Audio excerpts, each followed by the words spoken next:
Hello, I welcome you all. ये हम एक शॉर्ट एंड क्विक रीडिंग करने वाले हैं रिगार्डिंग लूनर एक्लिप्स इन पाइसीज़। जो चंद्र ग्रहण लगा है पाइसीज़ में, मीन राशि में, उसके क्या इफ़ेक्ट्स एंड इम्पैक्ट्स आपके ज़ोडिएक पे पड़े हैं।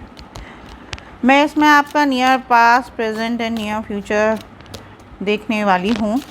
सो take it if it resonates, leave the rest. ये एक जेंडर स्पेसिफिक रीडिंग नहीं है, सिर्फ थिया था पे ध्यान ना दें। एक जनरल रीडिंग है, सो इट मे रेजोनेट और not. So let's see what's in deck for you. Page of cups, eight of pentacles, 10 of swords, bottom of the deck है आपका 2 ऑफ सोर्ड्स। पाइसीज़, अगर मैं एस्ट्रोलॉजिकली देखूं Pisces, तो आपकी जो ज़ोडिएक है, आपका जो राशि है, वो सबसे ज़्यादा मेजरली इफ़ेक्ट होने वाला साइन है, जिसमें सबसे ज़्यादा चेंजेस आए हैं, सबसे ज़्यादा ट्रांसफॉर्मेशन हुआ है। एक Pisces and the other one is Libra.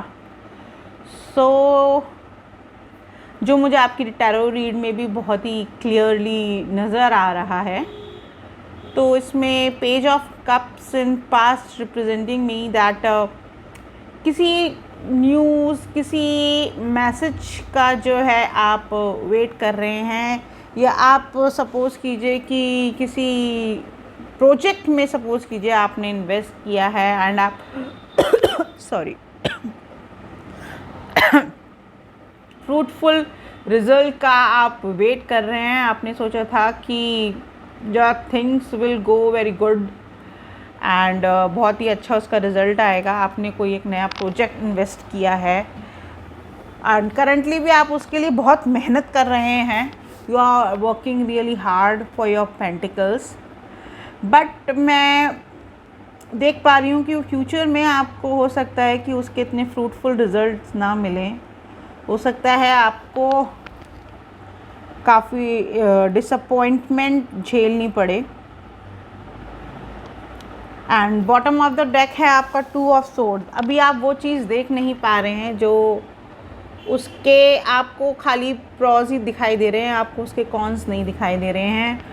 And मैं आपको बोलूँगी कि अपनी आँखों पे से पट्टी हटाइए, वाइड ओपन कीजिए अपनी आँखों को, और चारों तरफ देखकर, अगर बिज़नेस से रिलेटेड है या रिलेशनशिप से रिलेटेड है चीज़ें, अगर आप सपोज़ कर लीजिए किसी को आपने प्रपोज़ किया है, या किसी के साथ आपकी मैरिज फिक्स हो गई है, या फिर कुछ भी XYZ रिलेशनशिप का है, तो आप एक न्यू बिगनिंग, न्यू स्टार्ट कर रहे हैं, आप उसमें एफर्ट्स डाल रहे हैं उस रिलेशनशिप में, एंड आपको लग रहा है कि this is the one, this is it, तो मैं आपको बता दूं कि अपनी आंखें खुली रखिए, अंधे प्यार में मत बनिए।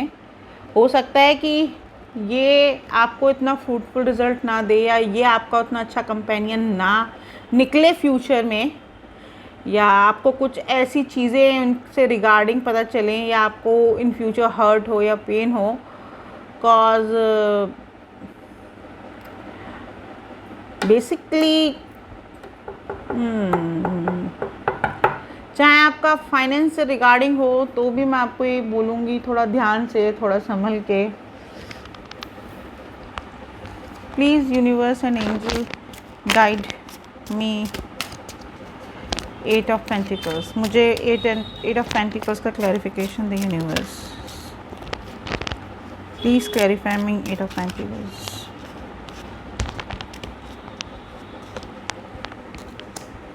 द मून, सी आपने अगर किसी रिलेशनशिप में कुछ इन्वेस्ट किया है एंड आप सोच रहे हैं this is the one, this is it, तो मैं आपको बता दूं, आप उसके ऊपर काम करने की अगर जितनी भी कोशिश कर रहे हैं, एफर्ट्स कर रहे हैं, तो ये फ्यूचर में आपको इतने फ्रूटफुल रिज़ल्ट हो सकता है कि ना दे, आपको क्रॉस रोड्स पे लाके खड़ा कर दे। एंड अगर ये रिलेशनशिप से रिगार्डिंग भी है, तो मैं बोलूँगी बहुत देख कर संभल के। अगर आप 2 लोगों के बीच में चूज़ कर रहे हैं एंड आप कंफ्यूज हैं, तो मैं बोलूँगी कि आप लोगों की सजेशंस लें, और इतनी जल्दी किसी डिसीज़न पे पहुँचने के लिए भागे नहीं, कॉज आपकी रीडिंग मुझे यही दिखा रही है,